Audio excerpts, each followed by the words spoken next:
You know that one person. They show up, look at whatever disaster just happened, a leaking pipe, dead car battery, corrupted file, complete emotional spiral.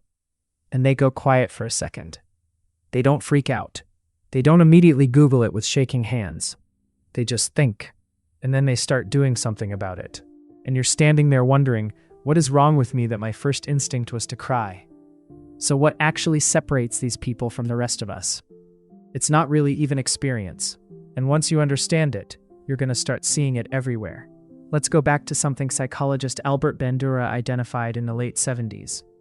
A concept called self-efficacy, which, stripped of all the academic language, is just your belief that you are capable of handling what's in front of you. Not general optimism, very specific. The feeling of, I've handled things before, and this thing in front of me is handleable. Bandura found that this belief alone dramatically changes two things: how long someone persists at a problem before giving up, and how much effort they pour into it when it gets hard. So what made people like this in the first place? That's where it gets personal. Think about what happens the very first time a kid tries to fix something, and it works. Even something tiny. They wiggled the wire and the lamp turned on. They rebooted the computer and it worked. They put pressure on the cut and the bleeding stopped. That moment does something to them that has nothing to do with the lamp or the cut. It rewires how they see themselves in relation to problems. Suddenly, the world isn't something that just happens to them. It's something they can reach into and change. And every time after that, when something breaks, their nervous system doesn't go into shutdown mode. It goes into almost a mild curiosity. Oh, this is a puzzle. I've solved puzzles before. Bandura called these mastery experiences. Research consistently ranks them as the single most powerful source of self-efficacy there is. Not being told you're capable, not watching someone else do it. Actually doing it yourself. That's the thing that sticks. It's a learned relationship with uncertainty. Julian Rotter spent years studying what he called Locus of Control, the degree to which a person believes their own actions determine outcomes, rather than luck or fate. And people who sit firmly on the internal end of that scale don't just do better at fixing things, they're less likely to develop depression. They cope with stress in ways that don't involve completely dismantling their lives. They persist longer. It's been recognized across different cultures, different age groups. The sense that your effort actually matters is apparently one of the most protective psychological traits a person can have.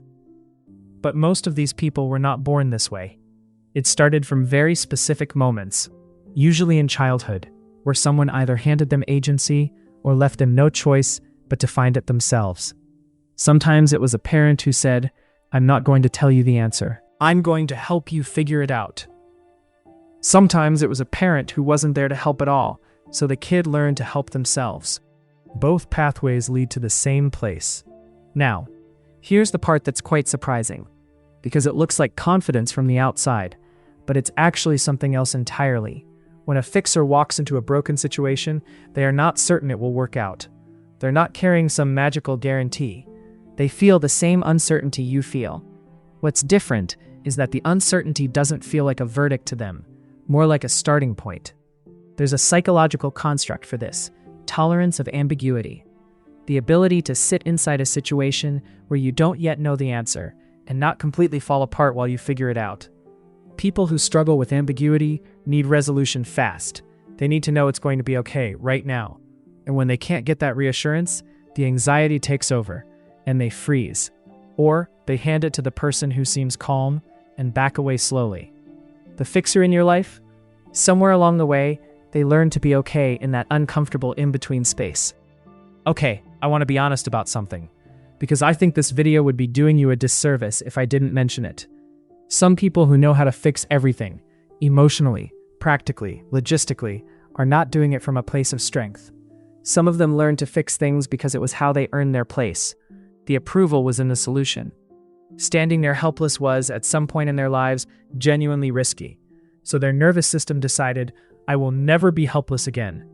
And that's more of a coping mechanism, wearing a superpowers costume. The tell? Ask them to let someone else handle something. They physically cannot relax. They're hovering, offering unsolicited suggestions. They need it to be fixable, not only for your sake, because an unfixed thing in their environment feels like an unfixed thing inside of them. But then there's the other kind, and this is the one worth talking about. The person who fixes things out of genuine curiosity, because broken things genuinely fascinate them. The gap between not working and working is one of the most interesting places in the world to them. These people will tear apart something they already fixed, just to understand it better. They'll ask questions that have no practical use. They'll explain what went wrong, with a level of detail nobody asked for. Delighted, like they just found out something beautiful. These are the people who fell in love with competence itself, not the outcome, the process, the figuring out.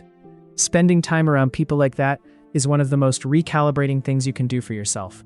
Because what they model, without even meaning to, is that not knowing how to do something is just a temporary state. Broken is not a permanent condition. You can put your hands on a problem and actually move it. You might be sitting here realizing you are one of these people, and you've never really thought about why. Or you might be realizing you're not, and that the idea of being this way feels genuinely foreign to you. If it's the second one, I want to say something directly to you. The reason you outsource your broken things isn't a character flaw.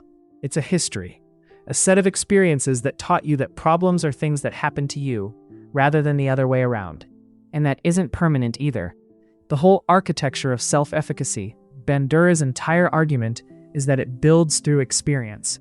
Small wins, tiny moments of I tried, and it worked. Not giant heroic fixes. Just, you tightened the screw, you made the call. You didn't wait for someone to save you. Just this once. That's where it starts. But understanding why you're wired this way is only half of it. The harder part is actually doing something with that understanding. Because awareness without structure has a way of just becoming more material for your brain to loop over. You see the pattern, you name it, you think about it a lot, and nothing moves. That gap between insight and actual change, that's the part I've been trying to address for people watching this channel. If you're someone who gets it intellectually, but keeps finding yourself stuck in the same loops, same hesitation, same, I'll start properly next week, there's something in the pinned comment worth looking at. It's a 7-day reset bundle built specifically around this pattern: overthinking, emotional blocks, and building consistent follow-through, in a way that doesn't ask you to rely on motivation or force your way through it. It's structured into daily steps, so it doesn't become another thing you start and abandon. Linked in the description and the pinned comment.